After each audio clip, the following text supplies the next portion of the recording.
Alright guys, this is a 2013 Ford Fusion Energi. Just going to show you this car. I've had a lot of different cars. This is actually my favorite out of all the cars I've had, mainly because of the quality. I think it's the nicest looking inside and out. It's actually a very sharp looking car. It rides very well. It's smooth, it's comfortable, quiet on the inside. Tinted windows are nice and the features are nice. The biggest drawback, here's your battery actually for your car. Unlike regular cars, the battery hybrids, this is the battery in the back of it, and then your battery bank is all of this. So that's your biggest drawback, is your trunk is gone. There's almost no trunk space, but it holds a couple of things. So there is no spare tire. It has a pump in there just to fix a flat, and then it won't fix anything major obviously. And then you have your 140 volt charger, which I used for the longest time.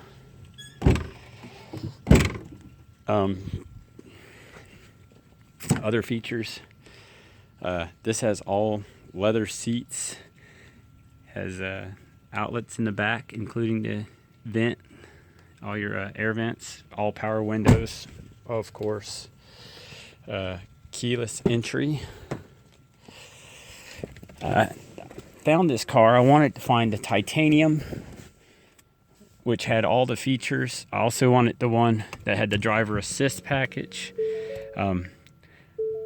After doing research on this car, there weren't a lot of them, but I did actually, so when I actually came to look for one, it wasn't too hard to find the car because there's not too many available, but I didn't find one here. I had to drive to Louisiana to find it. As you can see, I'm averaging 118.7 miles a gallon, it says. I've had it up to 121.6 or 7, but I'm going downhill now because as it gets cold outside, we're in January. First of all, you see it says this is fully charged. It says it has 20 miles on the tank. The battery says 20 miles right now. If I can't focus on that at all. Awesome. Do this, but whatever.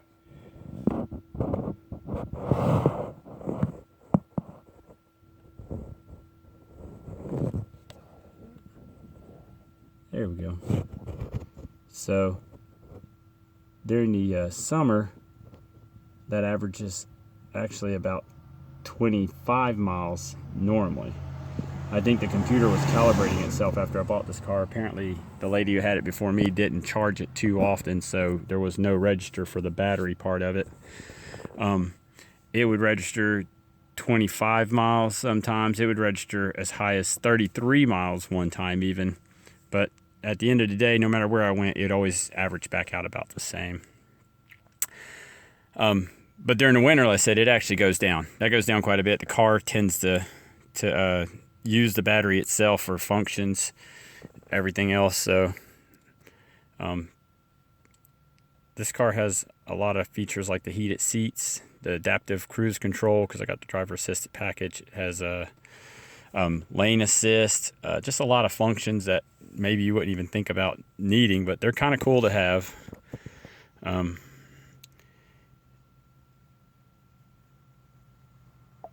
through a couple of screens here.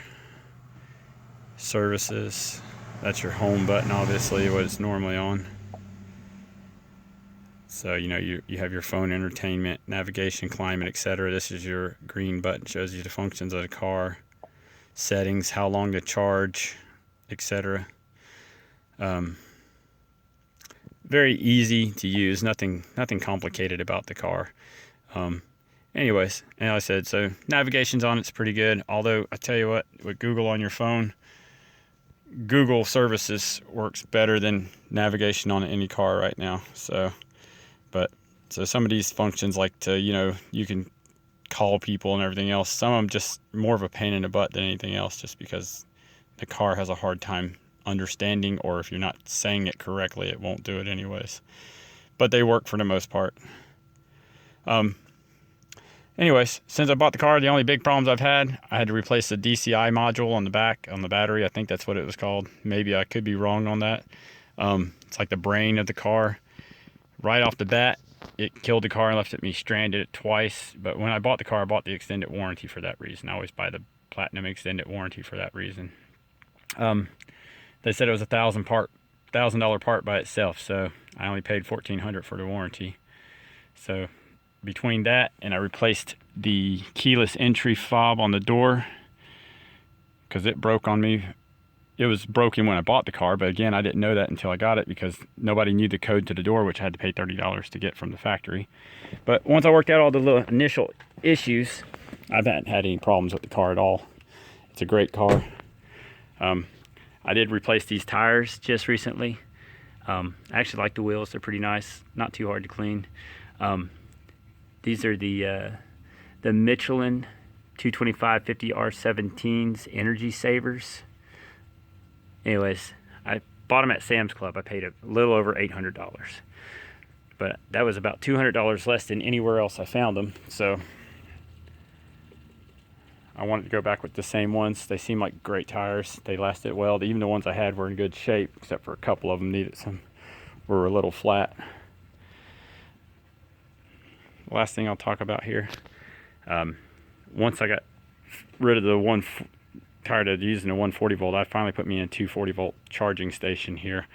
Paid about $900 total for this setup, including electrician and whatever in the part. The box is over $400 at Home Depot or Lowe's.com. I don't remember now, but it's a pretty nice little box. It works, has your basic functions, you know, like battery protection, charge protection, all that kind of stuff. It lets you know if it's working. It has a little light here that indicates different things.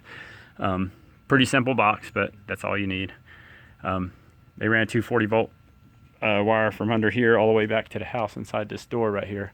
But this charges the car in a few hours actually. So if I go down the road, come back and charge it again, it'll be ready to go a couple hours. I've got a tank, at least in an hour I can have half of one, so I can get to where I'm going if I'm driving conservatively. But that's the Ford Fusion Energi Titanium. I like it.